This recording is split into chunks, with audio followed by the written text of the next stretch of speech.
if we gotta go find people, work, because only half of the complement of 8 calls in sick one day, we can't afford to have people up there say, well, what do you want me to do today, director? What do you want me to do today, manager? Again, this is not what we're doing, and we're gonna vote for 8, knowing that it's gonna cost us $800,000? Councillor Parsons is pointing out that they have 8 operators for the trucks, but they want to hire 8 more as buffers or relief employees. If you do the math, that's a 100% contingency for relief employees, because they are not adding any extra trucks on the routes. It's either that, or they need relief employees for the in-house operations we already had in place. We can't be a fiscally responsible municipality if we hire several employees at over $80,000 per year and don't have something for them to do every day. But this is Steve's reaction. Why is Steve uncertain? Well, the error on necessary employees was 100%. They were told 8, now they're told 8 more. But let's hear how Phelan describes coming up with the number now. The addition of the 8 people was the number that we figured that we needed to put 8 people in those seats every day to make sure that we have enough people to put out there. And that's where our error was, picking the number 8 first. And you know, why is it 8, not 16? Why is it 8, not 4? 8's the number that we need. What I heard was 8 is the number that we need, but not why. That answer shows a lack of preparation, as is the concern Councillor Parsons continually emphasizes. There was a cost to guessing at the original 8, and there will be costs of guessing at the next 8. I'm trying to understand, what will we do with the other 8 who were hired to pick up garbage? Are we gonna put them somewhere else in the department, or are they still gonna be picking up garbage? I'm trying to understand that. Okay, thank you, Councillor. Parsons was looking at 2 different things. The previous one was basically, if we hire 8 more to cover employees unable to work, what do we give them to do when they aren't needed for that role? However, he also asked what would happen with the previously hired employees if they went back to contracted services. Would recognize Director Phelan. Thanks very much, Mr. Mayor. To the councillor, we would expect to still hold on to those employees, and we haven't looked at what areas that we could look at for different contracted routes if we went that way. So the answer seems to be, just keep them. In this case, I don't think he's prepared to elaborate because he never really entered the meeting with any other expectation than to have council approve the new 8 hires, a request that was granted by all but 4 councillors. Now, there might have been more here than just the willy-nilly idea of keeping them on and figuring it out later. There was a possible approach that would have involved keeping the 8 to work 1 or 2 of the 3 former county collection areas and have the contractors pick up the rest. But the financial info provided did not explore it, and councillors didn't fight for it. Although not articulated well, Phelan might have been attempting to describe something similar with this short response. However, other councillors were also picking up on the uncertainty around the number of employees necessary. And also, I'm not concerned if the garbage is picked up by in-house people, by contractors, by aliens. It doesn't matter to me who's picking it up, but we have to do it right. And that's what we're not doing, and we can't be wasting our taxpayers' money by just guessing how we're going to fix it. We need to have some evidence base to fix the problem. Even Councillor O'Quinn, who voted to approve and seemingly intended to do so right out of the gate, essentially recognized that it needed explanation and offered one up himself, suggesting that they could help operate the trucks. The expensive trucks, designed to be efficient with 1 operator. While that's possible, it means that the employee cost associated with operating each truck doubles. They might get a little faster, but they'd become a lot more expensive. Just finding a place for an employee that doesn't have an active daily job is going to be expensive, and it's why getting the actual number of relief employees required right was so important. The one thing I heard today, you said the 8 new workers, you'll find something for them to do. I think that's a poor choice of words. I know that's not the case. I mean, I would hope that they would be on the trucks with the one driver trucks, there'd be someone on that truck helping them. I hope that, maybe just explain that a little bit better for me so we get a better feel of what these guys would be doing.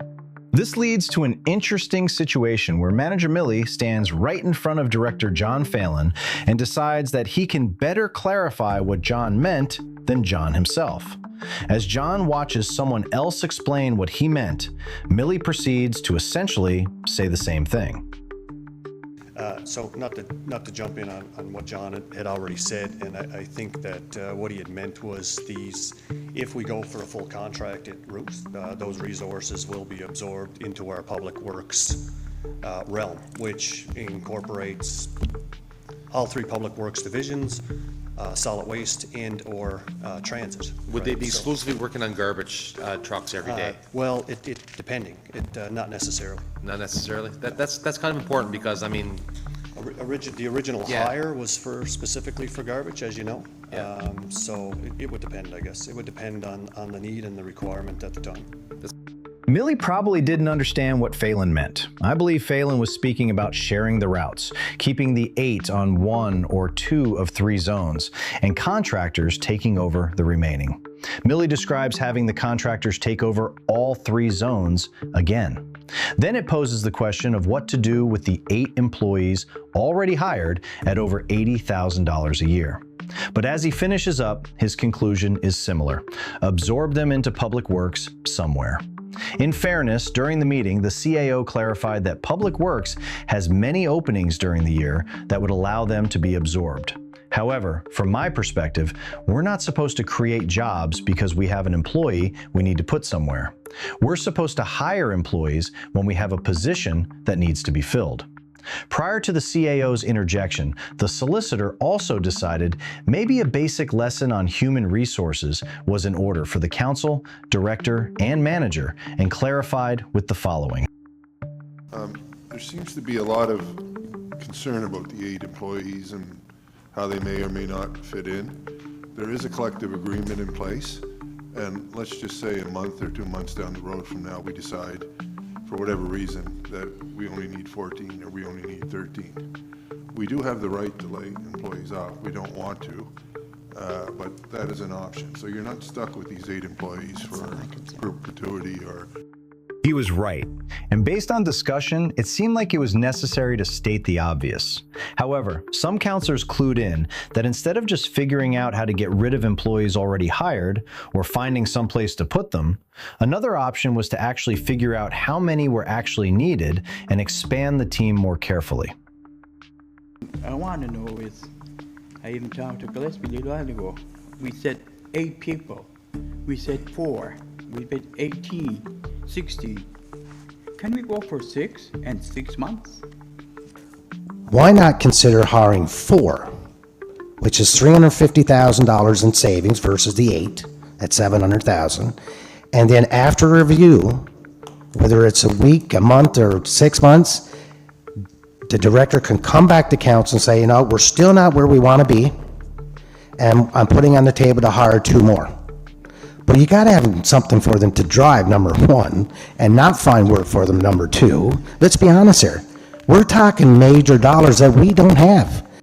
That seems practical to me, although they also should have been able to figure out the appropriate number of relief employees, possibly 25 to 30% of the full staff complement.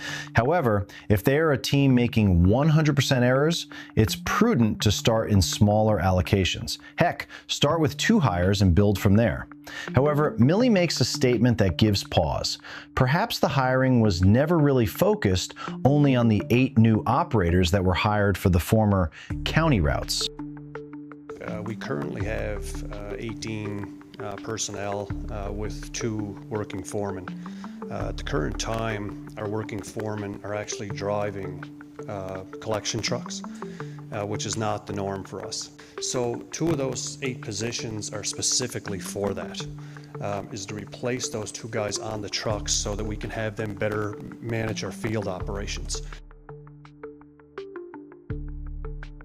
As the basic financial notes in October 2025 indicated, only one foreman was hired to take over the former county routes, along with 8 operators. So if Millie is saying that 2 of the next 8 hires are to get 2 foremen off the trucks, at least one of those foremen was from the urban part of Waste Collection Service, not the county.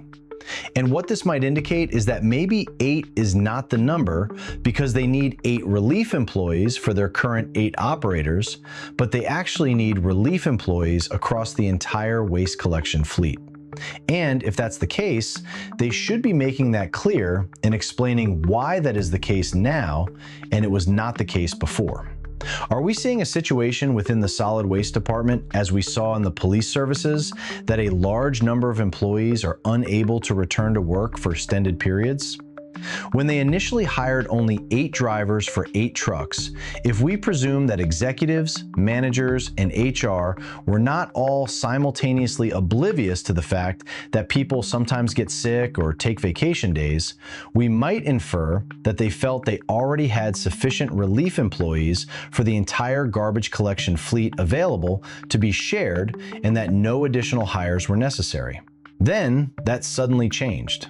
I suspect councillors may actually discover a great deal of additional information in one of those in-camera private meetings if they decided to dig a little deeper and figure out some of the idiosyncrasies that are occurring in these meetings.